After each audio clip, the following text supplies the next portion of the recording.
Good afternoon. I'm Sneha Patni, and my project topic is optimization of the Viola-Jones face detection algorithm. Now let's see what face detection is. It is a technology that determines the locations and sizes of human faces in arbitrary images.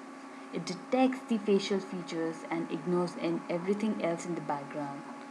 Now, this has major applications in the field of security, commercial applications, law and order enforcement, and the most recent being energy conservation. And even in the social network services, it has become a buzzword. It is really one of the fastest and widely emerging technologies ever since 2001. It is followed by face recognition, which has seen significant growth and has eclectic applications. Like you can see, be it the areas of entertainment, smart cards, information security, or law enforcement. Uh, because what our face is, it's one of the identity. It's a unique identity that we have. So it can be used in as our unique identity for smart cards, that is driver's licenses, immigration, national IDs, passports. Then it can be used for surveillance, that is security. uh, and now in the latest and the most happening technologies is that of the augmented reality, which is used in gaming. Even face recognition is used in that. So what we are doing in this project is we are using Viola and Jones technique. Why are we using this technique of all? Because it's one of the fastest and the most robust method, and it is 15 times quicker than any technique, and it has accuracy rate of 95% at around 17 frames per second. Let's see what the process is like. What happens is, first the input image is fed and how the algorithm works. The Firstly, for any face detection algorithm, the gray level conversion takes place. Then it is processed. The sum window processing takes place, and the potential object regions are detected, and then they are finally localized to get the final output image. Let's talk about the approaches that are being used. There's the first one being the knowledge based method. In this, encoding what constitutes a typical face, example the relationship between facial features, is taken into account. Then we can talk about feature invariant approaches. Here, the aim is to find structure features of a face that exist even when pose, viewpoint, or lighting conditions vary. Then there is template matching, where several standard patterns stored to describe the face as a whole or the facial features are separately. Now, the technique which we are using here is an appearance based method. Here, the models are learned from a set of training images that capture the representative variability of faces. It is also important to know the pros and cons of each approach, so let's talk about that. Many algorithms implement the face detection task as a binary pattern classification task. That is, the content of a given part of an image is transformed into features, after which a classifier trained on example faces decides whether that particular region of the image is a face or not. Often, a window sliding technique is employed. That is, the classifier is used to classify the portions of an image at all locations and scales as either faces or non-faces. And then finally, images with a plain or static background are easy to process. Remove the background and only the faces will be left, assuming the image only contains a frontal face. Here we are in this project we are seeing about a single frontal face. We are detecting single frontal face with accuracy. Also, there is this method wherein we use skin color to find face segments, but it is vulnerable in nature. Why? The database may not contain all the skin colors possible. Even lighting can affect the results. Non-animate objects with the same color as skin can be picked up since the technique uses color segmentation. The advantages are the lack of restriction to orientation or size, but still it is not accurate. Now the other compare on comparing it with other algorithms. Template based matching assumes a set of templates to be fed into the algorithm, and this limits the objects that are detected by the algorithm. Then, on an HSV based model, it requires the color parameter of the object to be uniform and accuracy drops down considerably, whereas in our technique, we use a set of weak classifiers to obtain a final strong classifier that improves the detection accuracy, and the fact that there is a training stage before the detection stage allows the algorithm to be a general purpose object detection. Now let's talk about the goal. Goal for any face detection scheme is to identify and locate human faces in an image, regardless of their position, scale, in plane rotation, orientation, pose, or illumination. The first step for any automatic face recognition is to detect upright frontal image, a face with certain ability to detect face with different pose, scale, and illumination. We are using the frontal face recognition. Now let's talk about what this whole technique is about, how it works, the workings, and how did it come up. It's in this technique. It is there are three major contribution, or that they're like phases of the algorithm. First is feature extraction. What happens in feature extraction? The rectangular features are used with the new image representation, and their calculation is very fast. The next is classification using boosting. In this, the classifier training and feature selection using a slight variation of a method called adapt boost is taken into account. Then the third one being multi-scale detection algorithm, which is a combination of simple classifier and it is very effective.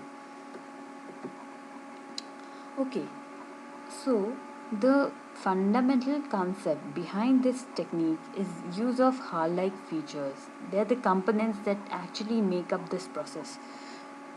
Let's see what are they.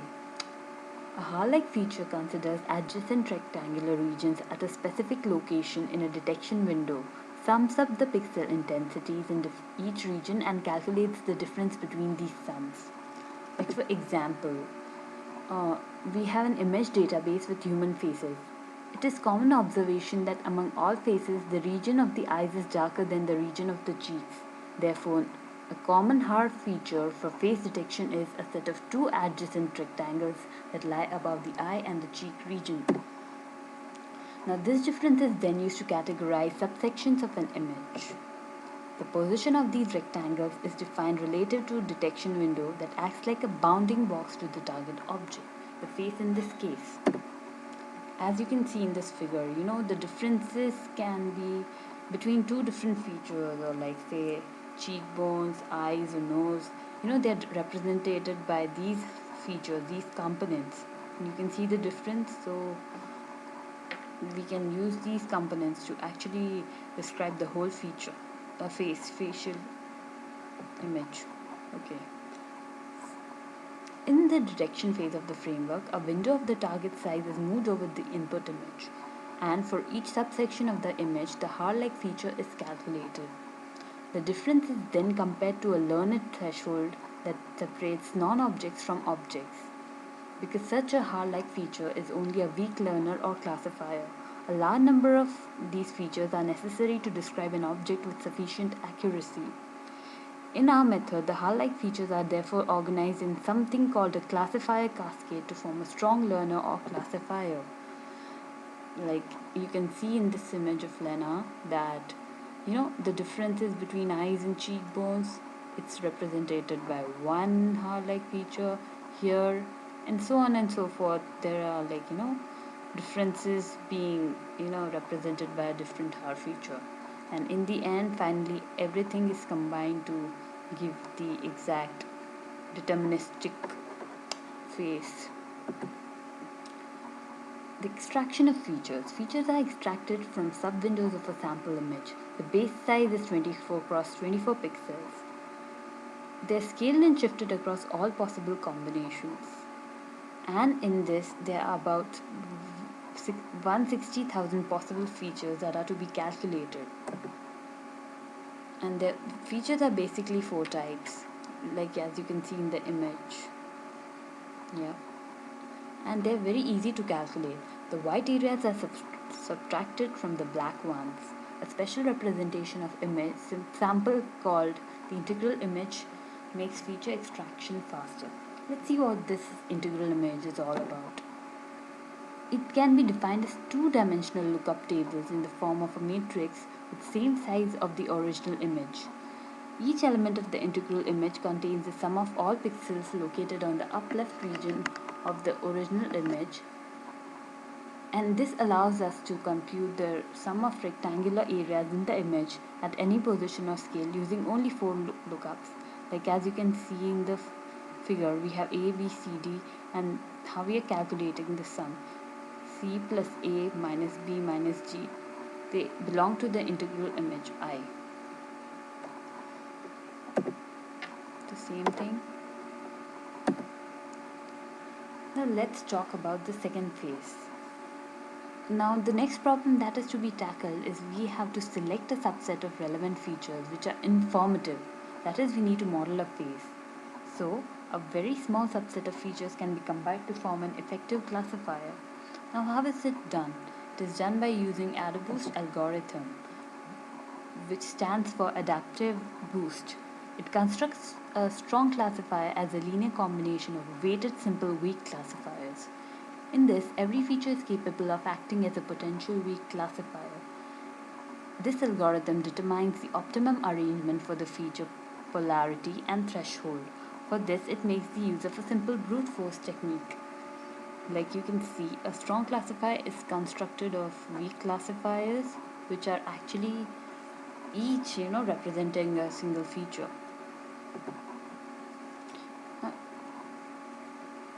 Which one to choose? We have to choose the most efficient, the one that best separates the examples, the lowest error. Choice of a classifier corresponds to choice of a feature. In the end, it chooses a T feature strong classifier. So it is used to select both a small set of features and train strong classifier. This is how it works. It starts with uniform distribution of weights, and then it selects the classifier with lowest weight, and it keeps on increasing the weights on the training examples. Then at the end, carefully, linear combination of the weak classifier obtained at all iterations, and it forms a strong classifier.